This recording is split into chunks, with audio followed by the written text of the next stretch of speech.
planet suddenly appeared before their eyes, only to vanish into thin air a few days later. When it reappeared, it had somehow evolved from an agricultural society to an interstellar civilization. The cause? An accidental fourth-kind encounter by humans on the planet. A few days earlier, the USS Orwell detected a spatial anomaly. An engineer piloted a shuttle to investigate, and although there seemed to be nothing ahead, an atmosphere suddenly appeared. From the Orwell, they witnessed the entire event unfold. A planet had unexpectedly emerged near a star. Due to inertia, the shuttle made an emergency landing on the planet. Deputy Commander Annie began surveying the surroundings and discovered humanoid life, but their civilization was still in the agricultural age. The engineer reminded Annie not to contact the primitive civilization, as it would cause cultural contamination according to Federation fleet law. However, driven by curiosity, Annie pressed on. Two children, frightened by her strange attire, turned and ran. The girl tripped on a rock, cutting her forehead. On a planet with such primitive technology, an infected wound could be fatal. Annie used a medical device to treat the girl, unaware that the entire tribe had witnessed this miraculous scene. She never imagined that this single act would have an indelible impact on the entire planet.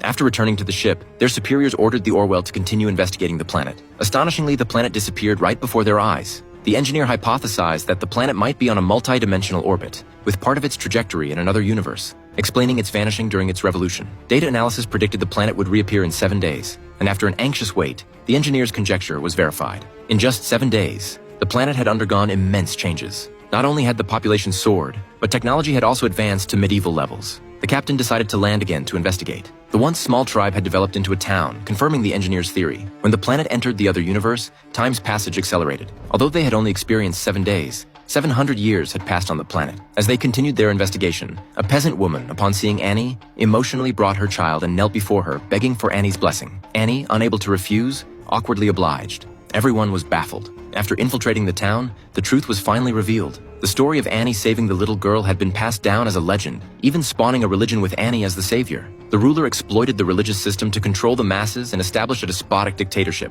The team decided they must change the situation. Entering the Grand Cathedral, they saw a statue of Annie in uniform. Annie revealed her true identity before the Pope, and the team felt as if they were witnessing a divine descent.